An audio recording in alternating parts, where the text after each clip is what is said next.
सभी शिक्षक साथियों को मेरा नमस्कार।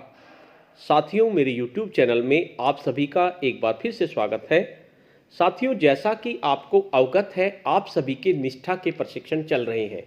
ये आपके 15 जनवरी 2021 तक चलेंगे। जब ये आपके प्रशिक्षण समाप्त हो जाएंगे, उसके बाद आपके सेवारत शिक्षक प्रशिक्षण चलेंगे। फिलहाल ये प्रशिक्षण आपके ब्लॉक के 12 टीचर के चल रहे हैं, जिनको एमटी के रूप में नियुक्त किया गया है। लेकिन उसके बाद सभी को ये प्रशिक्षण करने होंगे, अनिवार्य रूप से करने होंगे। काफ़ी मुश्किल प्रशिक्षण है और काफ़ी महत्वपूर्ण प्रशिक्षण है। इन्हीं प्रशिक्षण में एक प्रशिक्षण है सेवारत शिक्षक गणित प्रशिक्षण। काफ़ी महत्वपूर्ण प्रशिक्षण है और इसमें गणित की बारीकी बताई गई है। बहुत अच्छा तरीके से इसमें समझाया गया है। तो साथियों, आपको ये प्रशिक्षण जरूर देखना चाहिए। और अगर अभी आपका प्रशिक्षण नहीं चल रहा है तो आप इस वीडियो को जरूर देख लीजिए, जिससे कि आपको इस प्रशिक्षण के बारे में पता चल सके और आगे आपको कोई भी दिक्कत इस प्रशिक्षण में ना हो। तो इस प्रशिक्षण में आपका भाग 6 है पूर्णांक।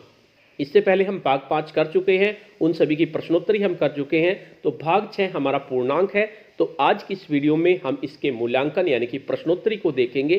क्या क्या मूल्यांकन और प्रश्नोत्तरी इस प्रशिक्षण में दी गई हैं, ये सब हम डिस्कस करेंगे। वीडियो को शुरू करने से पहले मैं आपको बता देना चाहता हूं, अगर आप चाहते हैं इस तरह की इन्फॉर्मेटिव वीडियो आपको एक प्लेटफॉर्म पर मिले, तो उसके लिए मैंने इन्फॉर्मेटिव वीडियो व्हाट्सएप ग्रुप और इन्फॉर्मेटिव वीडियो टेलीग्राम ग्रुप बनाए हुए हैं। आप चाहें तो मेरे ग्रुप से जुड़ सकते हैं। ग्रुप का लिंक आपको वीडियो के डिस्क्रिप्शन बॉक्स में मिल जाएगा, जिस पे क्लिक करके आप मेरे ग्रुप से जुड़ सकते हैं। तो चलिए जानते हैं किस तरह की प्रश्नावली मूल्यांकन में दी हुई है पूर्णांक के। जैसे आप स्टार्ट करेंगे तो आपके सामने पूर्णांक यानी कि इंटीजर आ जाएगा। उसमें सबसे पहला आपका प्रश्न होगा, सही विकल्प चुने। शून्य सबसे छोटी प्राकृतिक संख्या है। तो साथियों, जो प्राकृतिक संख्या होती हैं वे आपकी 1, 2, 3, 4, 5 से शुरू होती हैं। तो और अगर प्राकृतिक संख्याओं में जीरो को जोड़ दिया जाए तो ये पूर्ण संख्या बन जाती है। यानी जीरो जो होती है, शून्य जो होती है, वो सबसे छोटी पूर्ण संख्या होती है, न कि सबसे छोटी प्राकृतिक संख्या। तो सबसे छोटी प्राकृतिक संख्या हमारी 1 होती है। तो ये इन्होंने दिया हुआ शून्य सबसे छोटी प्राकृतिक संख्या है, तो ये कथन बिल्कुल असत्य है। असत्य पे आप क्लिक कर देंगे। उसके बाद आगे बढ़ेंगे। सभी प्राकृतिक संख्याएं पूर्ण संख्याएं होती हैं। यानी सभी प्राकृतिक, सही बात है, सभी प्राकृतिक संख्याएं पूर्ण संख्याएं होती हैं, लेकिन सभी पूर्ण संख्याएं प्राकृतिक संख्याएं नहीं होती। तो ये बिल्कुल सही है। जितनी भी प्राकृतिक संख्याएं होंगी 1 से शुरू होती हैं और पूर्ण संख्याएं आपकी 0 से शुरू होती हैं। तो जितनी भी प्राकृतिक संख्याएं होंगी वे पूर्ण संख्याएं होंगी। तो इसमें आपका सत्य पे क्लिक कर देंगे और आगे बढ़ेंगे। उसके बाद नेक्स्ट है आपका सही विकल्प चुनिए। एक सबसे छोटी पूर्ण संख्या। अभी मैंने बताया प्राकृतिक संख्या आपकी 1 से स्टार्ट होती हैं और अगर उनमें 0 को जोड़ दिया जाए, शून्य को जोड़ दिया जाए, तो वो पूर्ण संख्या बन जाती है। यानी सबसे छोटी जो पूर्ण संख्या होती है वो आपकी 0 होती है, यानी शून्य होती है। लेकिन इन्होंने दिया है 1 सबसे छोटी पूर्ण संख्या है। तो ये कथन हमारा असत्य है। असत्य पे क्लिक कर देंगे तो ये हमारा हो जाएगा। उसके बाद नेक्स्ट है आपके सही विकल्प चुने।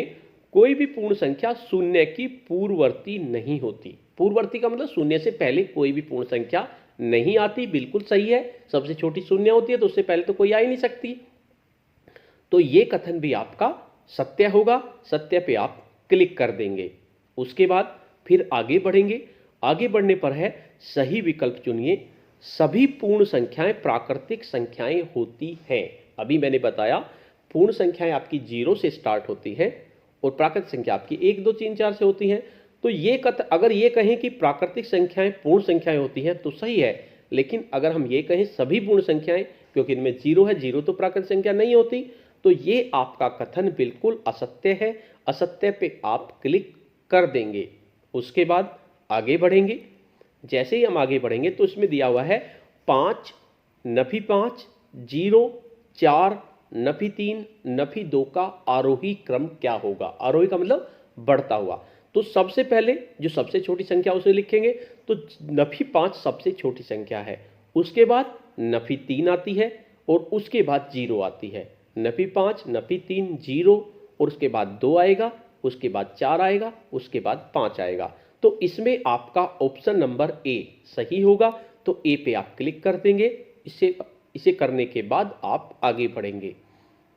उसके बाद 0/5 का मान क्या होगा, यानी 0 को किसी संख्या से अगर हम भाग करते हैं, 0 को किसी भी संख्या से भाग करेंगे तो हमारे पास उत्तर 0 ही आएगा।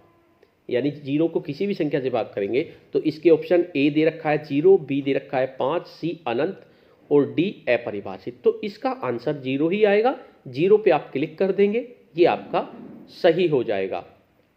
उसके बाद नेक्स्ट प्रश्न है 5/0 का मान होगा। ए ऑप्शन दिया हुआ है 0, बी ऑप्शन दिया है 5, सी ऑप्शन दिया है अनंत और डी ऑप्शन दिया है अपरिभाषित। अगर किसी संख्या को, कोई भी संख्या है, अगर उसे हम 0 से भाग कर रहे हैं तो वो उसका कोई भी परिभाषा नहीं निकल सकती, वो अपरिभाषित होती है, यानी कि किसी भी संख्या को 0 से भाग नहीं दिया जा सकता। तो इसका आंसर होगा हमारा अपरिभाषित। तो अपरिभाषित पे आप क्लिक कर देंगे और उसके बाद आप आगे बढ़ेंगे।